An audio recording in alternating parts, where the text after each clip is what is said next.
नमस्कार दोस्तों, स्वागत है आपका। आज हम लोग बात करने वाले हैं अर्नब गोस्वामी के बारे में। जी हाँ, ये उनके साथ जो हो रहा है, टीवी पे आजकल इतना बवाल मचा है, ये सब क्या है? ये सही है उसके साथ जो हो रहा है या गलत है? ये सारी बातें हम लोग करने वाले हैं और इसके लिए मैंने बुलाया है मेरे अजीज़ दोस्त एडवोकेट आमिर काले को। ये बॉम्बे हाई कोर्ट में प्रैक्टिस करते हैं और एके लीगल एंड एसोसिएट्स में मैनेजिंग पार्टनर है। स्वागत है मिस्टर आमिर काले कहूँ, मिस्टर आमिर काले कहूँ या फिर मैं आपको आमिर करके बुलाऊँ? मैं आपको जेम्स कहूँ या mister James oh my God! आप मुझे जेम्स बुला सकते हैं। सो आप भी मुझे आमिर बुला सकते हैं। Okay, done then. So Aamir, पहला सवाल, ये जो अर्नब के साथ हो रहा है और या फिर ये जो अरेस्ट था, ये लीगल थी या इल्लीगल? तो जेम्स, ये जो अरेस्ट हुआ है अर्नब गोस्वामी का, ये बिल्कुल लीगल है, ये करेक्ट है। क्यों, मतलब थोड़ा एक्सप्लेन करेंगे आप? सो बेसिकली ये जो अरेस्ट हुआ है, ये हम सबको जानना चाहिए। ये एक एफआईआर हुआ था उनके अगेंस्ट, जो था अबेटमेंट ऑफ सुसाइड, जो मिस्टर नायक का केस है। ये सुसाइड केस में जो 306 का केस है, इनमें उनका सुसाइड नोट में अन्वय नायक ने अर्नब गोस्वामी का नाम उसमें मेंशन्ड है। करेक्ट। तो उसके वजह से उनको इस चीज में चार्ज। लेकिन हाँ, ये तो केस क्लोज हो चुका था। हाँ, तो इसके बारे में आपको बताते हुए, तो अप्रैल 2019 में police had filed summary report. Long back. हाँ, 2019, लॉन्ग बैक नहीं, जस्ट एक साल पहले की बात है। सो 2019 में जेम्स वो फाइल हुआ था।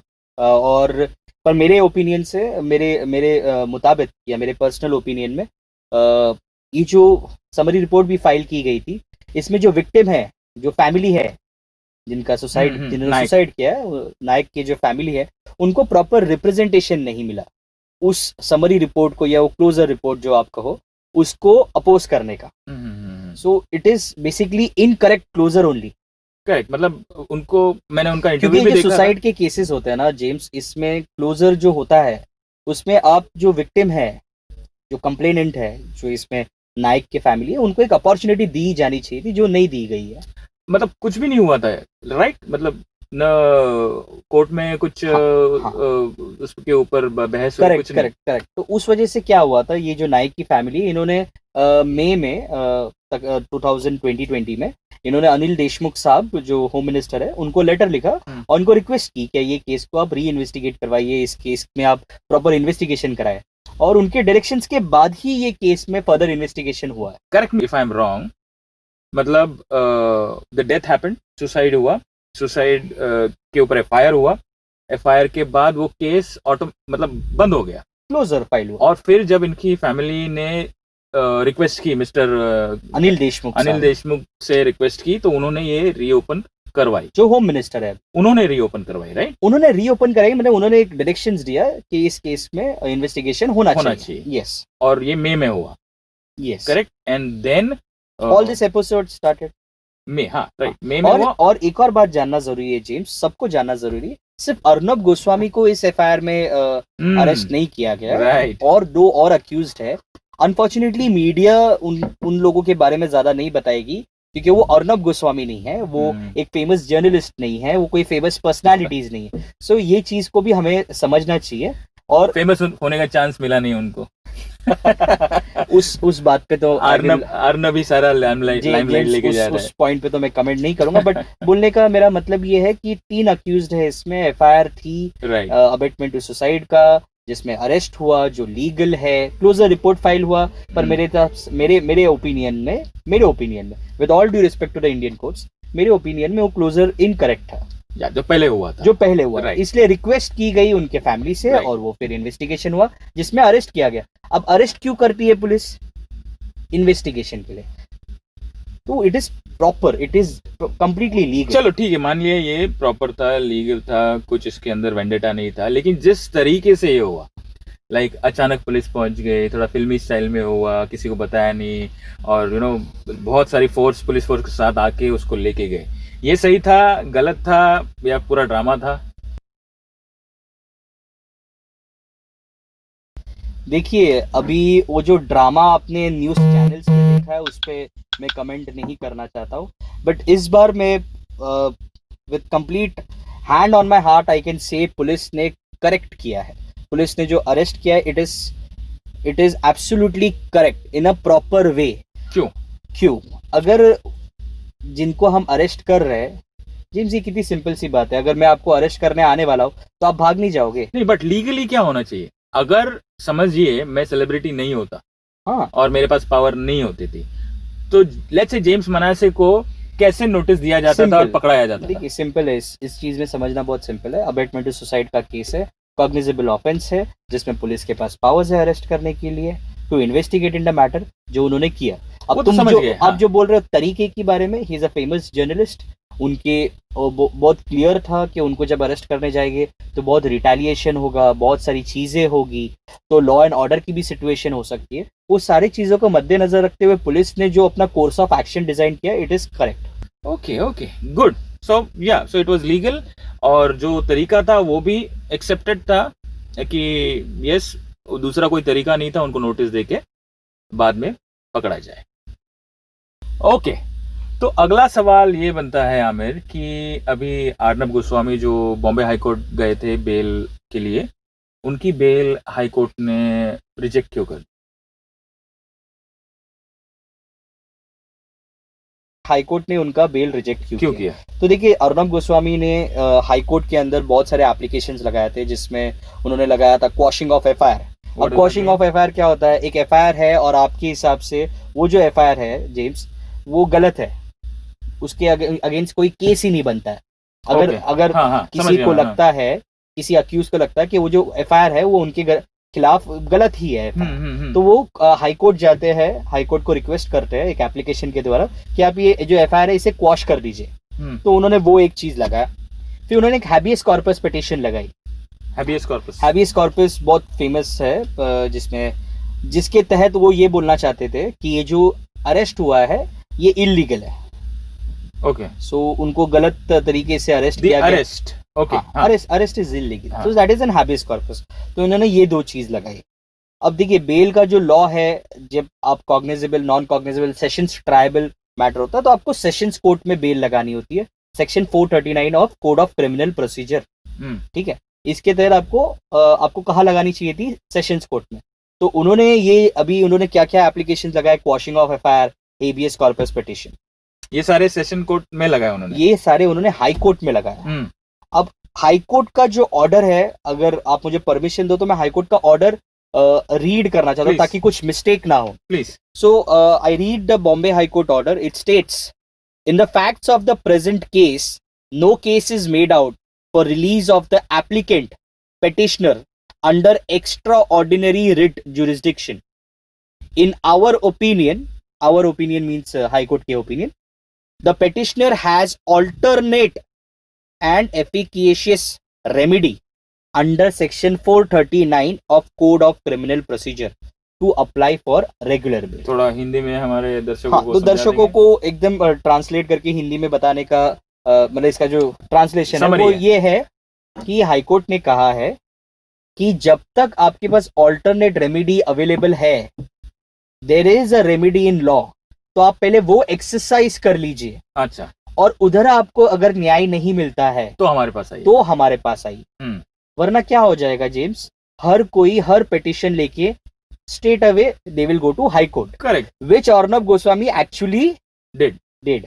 तभी इसमें क्या हो गया जेम्स, पता है? तो टाइम वेस्ट हो गया एक्चुअली। उन्होंने एक्चुअली जंप द प्रोसीजर कर दिया। बोलने का आपको मतलब, उन्होंने डायरेक्ट हाई कोर्ट को कह दिया कि आपका एक्स्ट्रा ऑर्डिनरी ज्यूरिसडिक्शन जो होता है, रिट ज्यूरिसडिक्शन जिसको बोलते हैं, वो एक्सरसाइज करो।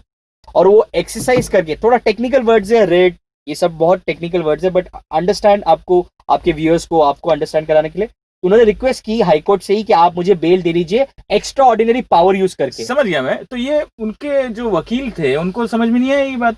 देखिए, बहुत सीनियर एडवोकेट्स अर्नब गोस्वामी के लिए अपीयर हुए। एग्जैक्टली। सीनियर एडवोकेट पोंडा और हरीश साल्वे जी उनको बहुत मालूम नहीं था ही ये सीनियर basic लॉयर्स है, तो ऑब्वियसली उनको मालूम था। बट देयर इज बहुत सारे ऐसे केसेस है जहाँ पे हाईकोर्ट ने ऐसा इंटरिम बेल की कंसिडरेशन किया वीआईपी है। की वजह से मे बी। नहीं, ऐसा कुछ वीआईपी ट्रीटमेंट हमारे example- जुडिशरी में नहीं होता है। नहीं, फॉर एग्जांपल मैं अगर हूँ, मैंने हाँ। आपको हायर किया और आपने ये गलती कर दी, और can you even do that कि मेरा जो इशू है इन लॉ सेशंस में लेने के बदले आप उधर लेके गए, तो मैं तो आपको बोला यार आपका काम सही नहीं कर रहे हो। नहीं बिल्कुल आप जो बोल रहे हो बिल्कुल गलत है। गलत है। एज अ लॉयर ये हमारी ड्यूटी भी होती है कि जहाँ पे भी रेमेडीज अवेलेबल है हम अपने क्लाइंट के लिए हम वो कोशिश करते हैं। जो उन्होंने किया जो बिल्कुल सही है। एक्सेप्ट होना रिजेक्ट होना ये कोर्ट का डिसीजन है। वी आर अच्छा, प्लीडर्स। okay. उन्होंने प्लीड किया। तो अभी ये इसमें रिजेक्शन क्यों हुआ, जो आपका सवाल, हम उस सवाल से नहीं भटकते हैं। तो उसने रिजेक्ट क्यों किया बेसिकली, एक तो कोर्ट ने उन्हें बोला कि हम रिजेक्ट नहीं कर रहे हैं उनका क्वॉशिंग ऑफ एफआईआर का जो एप्लीकेशन है या उनका दूसरा जो पिटीशन है, कोर्ट ने रिजेक्ट नहीं किया। कोर्ट ने सिर्फ इतना कहा है कि आप सेशंस कोर्ट जाइए, जो रेगुलर बेल की रेमेडी अवेलेबल है आप वो कीजिए। In fact high court went one way, मतलब एक और चीज उन्होंने अपने ऑर्डर में कहा कि जो सेशंस कोर्ट में अर्नब गोस्वामी अपनी बेल एप्लीकेशन लगाएंगे उसे 4 दिन के अंदर हियरिंग पे होना चाहिए, उसको 4 दिन के अंदर सुना जाना चाहिए। ये स्पेसिफिक डायरेक्शन भी दे दिया सेशंस कोर्ट को, हाई कोर्ट। सो उन्होंने एक तरीके से ये आगे एक स्टेप आगे लेके इस केस को एक्सपर्टाइटली हियर करने के लिए भी कहा।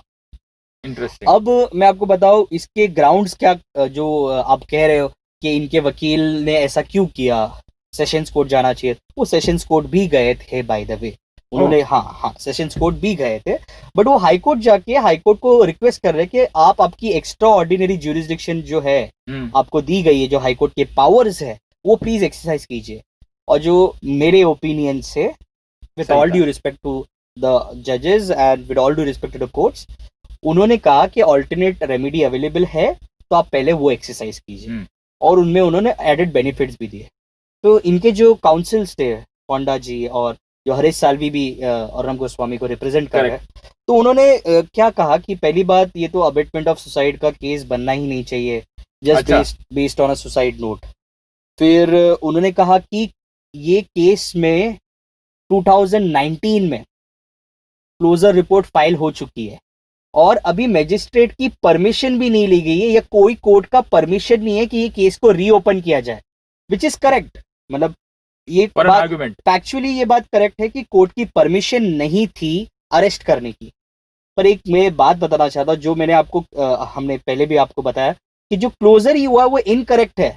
करेक्ट, हाँ, मतलब ठीक है। अब according to the victim, yes, जो क्लोजर है वो इनकरेक्ट है। ये केस एक लेटर के बाद स्टार्ट हुआ है और उसके बाद ये केस फर्दर इन्वेस्टिगेशन का होता है, री इन्वेस्टिगेशन का नहीं होता। दोनों में फर्क क्या है? दोनों में बहुत बहुत सिंपल सा फर्क है। फर्दर इन्वेस्टिगेशन यानी केस खत्म ही नहीं हुआ है, केस का इन्वेस्टिगेशन पूरा ही नहीं हुआ है। So it is going to be further investigated by the investigation machinery of this country. Reinvestigation का मतलब क्या है, कुछ तो गलत है, क्लोजर रिपोर्ट फाइल होगी लेकिन इन्वेस्टिगेशन में कुछ गड़बड़ है तो उसे रीओपन किया जाए। और उसमें कुछ बफर होता है, लाइक 1 साल में, 2 साल में, या फिर 10 साल के बाद भी रीओपन हो सकता है? एवरी केस इन इंडिया और every case is different, every fact is different. तो हम किसी केस को किसी और केस से कंपेयर करना थोड़ा सा गलत होगा और उस पर कमेंट भी करना गलत होगा। But point here to very much note that अगर आप कोई केस को रीओपन कराना चाहते हो तो उसके लिए आपको मजिस्ट्रेट की परमिशन चाहिए। और अगर आप फर्दर इन्वेस्टिगेशन कर रहे हो और आपको वो इन्वेस्टिगेशन में किसी को भी अरेस्ट करना है तो आपको बस मजिस्ट्रेट को इन्फॉर्म करना चाहिए, इंटीमेट करना चाहिए properly, and then you can go ahead. Because no जो हुआ है, अच्छा जो हुआ है, और you will have to also understand the section involved, that is 306। It is a non bailable, number 1, it is a non cognizable and it is non compoundable. ये सारी लीगल टर्मिनोलॉजीज है। सिंपल भाषा में आपको, आपके दर्शकों को, आपके व्यूअर्स को और आपको जेम्स समझाने के लिए सिंपल ये है कि it's a very heinous crime. इसकी जो सजा है वो 10 सालों से ज्यादा होती है। तो ठीक है, considering that police has the power to arrest. Interesting, थोड़ा कॉम्प्लिकेटेड है, इसलिए शायद लोग कंफ्यूज है कि भाई क्या हो रहा है। नहीं, अगर आम आदमी के लिए जेम्स, अगर लॉ इतना सिंपल होता तो लॉयर की जरूरत ही नहीं। Exactly it is just on a lighter note. No, of course I agree to that. That's why I might ask you some stupid questions that कि ये क्यों होता है, वो क्यों होता है। तो प्लीज मेरी गुस्ताखियां माफ कर दीजिए। अरे आप दोस्त हो हमारे, आपकी सारी गुस्ताखियां सर आंखों पर हम रखेंगे। ओके, बोलिए। सो या मुझे समझ में आ रहा है कि there were some complications which were dealt with and the major reason for HC to deny was go to the lower court Sessions first court. and Sessions then come court. to us. Okay, Yes, that was a yes. main That was a thing. reason. It was a proper reasoned order for which High Court denied it. Okay. What has High Court denied? To use the extraordinary power to grant interim bail. Okay, You right. have to need to understand interim bail was denied, Hmm. but not. क्या नहीं deny हुआ था पता है? वो कॉशिंग of FIR अभी भी है, जिसकी अगली तारीख 10 दिसंबर को है. ठीक है. So got it. The answer is that HC ने 2 रीजन की वजह से उसको कर दिया. कुछ रीजंस की वजह से, ये सारे रीजंस की Done, वजह done. से. So we agree that HC was right. तो हाई कोर्ट ने बेल मना कर दी, समझ में आ रहा है. फिर सुप्रीम कोर्ट ने उसको पास क्यों कर दिया? तो जेम्स, ये जो सुप्रीम कोर्ट ने हाल ही में अभी जो पास किया है, तो पहली बात वो पास क्या किया है, उन्होंने सुप्रीम कोर्ट ने अर्नब गोस्वामी को इंट्रीम बेल दिया है. Interim bell. इंट्रीम बेल का मतलब एक्विटल नहीं है, रिहाई नहीं है. हम्म. उनको रिलीज किया गया टेम्परेरी. Temporary on bail. अच्छा, बेल का एक प्रिंसिपल मैं बता दूं. Bail is a matter of right of every citizen, of every individual who is got arrested. He has a right to make an application, which he has duly done. But James, ये जो supreme court ने जब अर्नब गोस्वामी को ये bell दिया है, तो I will call, in my opinion, and it is true to say this, that it's a landmark judgment.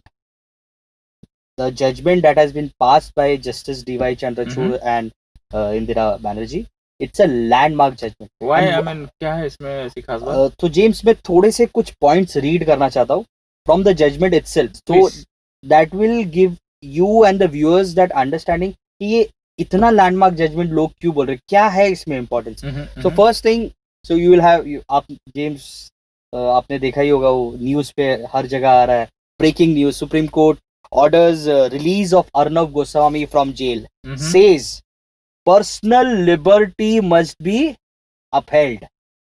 Personal मतलब क्या होता है जरा इसका? पर्सनल लिबर्टी का मतलब बेसिकली ऐसा होता है कि हर इंसान को, हर मनुष्य को, हर नागरिक को इस देश में, नागरिक को, क्योंकि हर इंसान को उसका मूल अधिकार जो होता है, उसके जो राइट्स होते हैं, उसमें सबसे जो बेसिक राइट है उसकी liberty. State should take all efforts to provide liberty also. So personal liberty must be upheld. मतलब सुप्रीम कोर्ट ने कैटेगरिकली मेंशन किया है कि हर इंसान की जो लिबर्टी है उसे ऐसे केसेस में अपहेल्ड करना चाहिए. जो सबसे बड़ा स्टेटमेंट सुप्रीम कोर्ट ने दिया है वो मैं रीड करूंगा, which was also kind of a breaking news. मतलब it was always flashing on, this news channels. So उसमें वो सुप्रीम कोर्ट कहता है, if state government targets individual, they must realize that Supreme Court is here to protect them.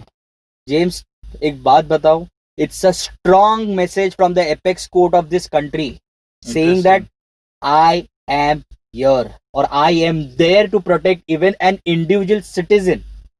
So it's a very, very strong message given to all the courts in India, to the entire judiciary. This message has been passed. Like an announcement. It's like an announcement that I am there to protect every individual's right.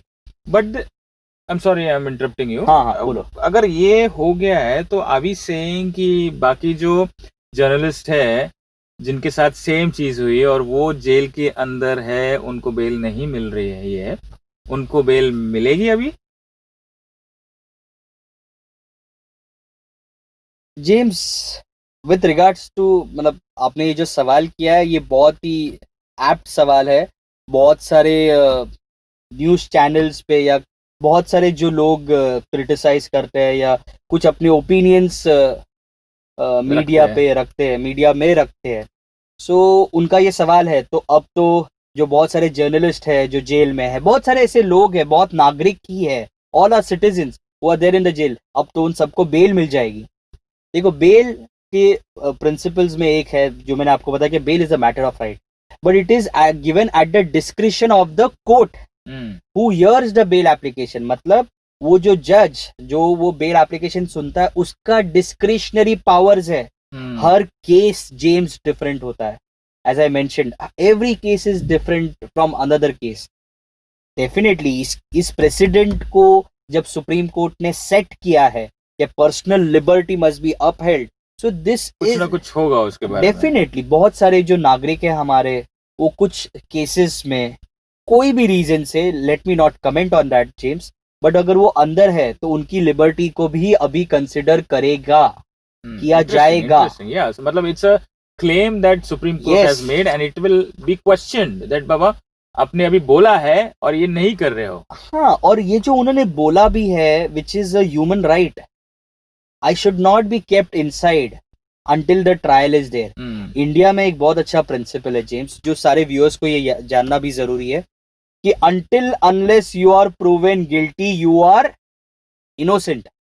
Of course, तो yeah. अभी हमें media trial की, आप तो जानते हो media trial कर देता है I know, yeah. और एक इंसान जो सिर्फ एक्विजिशन है उसके ऊपर, और लोगों को लगता है हाँ इन्होंने तो वो लोग गुनाह, जज कर लेते हैं उसको एज हाँ जज कर victim. लेते हैं कि वो गिल्टी ही है। हाँ, राइट। सो बट यस, हमारे प्रिंसिपल्स बड़े क्लियर है लॉ में, बहुत सिंपल है कि जब तक गुनाह साबित नहीं होता तब तक वो इनोसेंट है, और जो इंसान इनोसेंट है उसको आप जेल में नहीं रख सकते हो। Of course. इसलिए ये जजमेंट आया कि personal liberty must be upheld.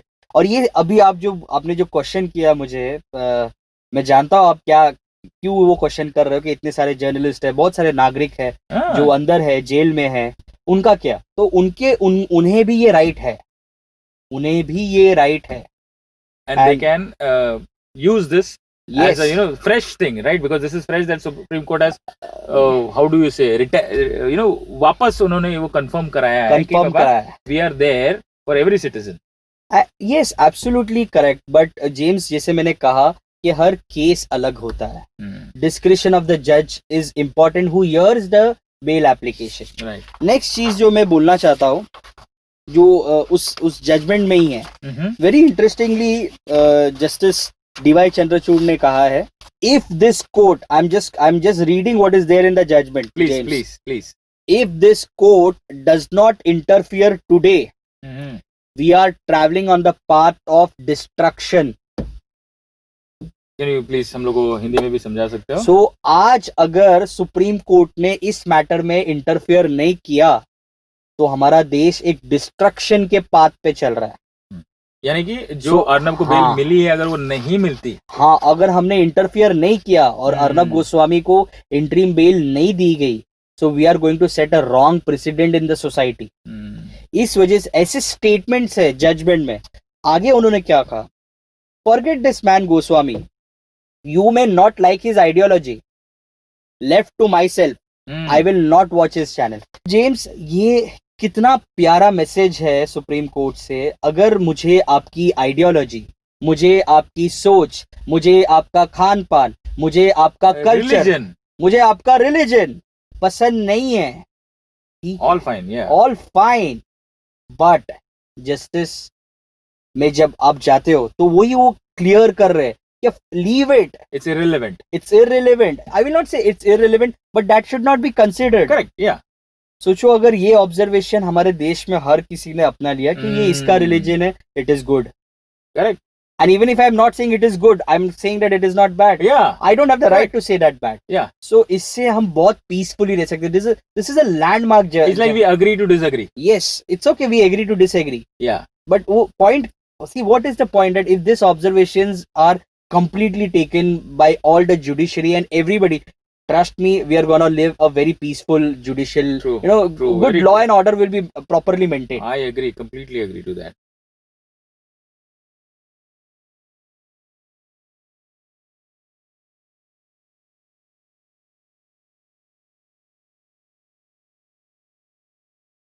तो चलिए आज के लिए बस इतना ही। मैं शुक्रिया अदा करना चाहता हूँ आमिर कॉलेज जी का कि उन्होंने वक्त निकाल के 7 डे रिकॉर्ड्स हमारे स्टूडियो में आए और इतनी अच्छी अच्छी बातें हमको बताई, और हमें यकीन है कि आगे भी ये हमारे साथ और बातें करेंगे ऐसे कुछ टॉपिक्स पे। अगर आप आमिर को कनेक्ट करना चाहते हो, आमिर के साथ कनेक्ट करना चाहते हो, तो उनके इंस्टाग्राम लिंक, उनके लिंक्डइन लिंक्स और बाकी सारे लिंक्स डिस्क्रिप्शन में मौजूद है। और आप सभी का शुक्रिया कि आपने ये वीडियो एंड तक देखा। अगर आपको ये वीडियो पसंद आया है तो लाइक शेयर सब्सक्राइब ज़रूर कीजिए। आज के लिए इतना ही, मिलते हैं नेक्स्ट एपिसोड में। बाय।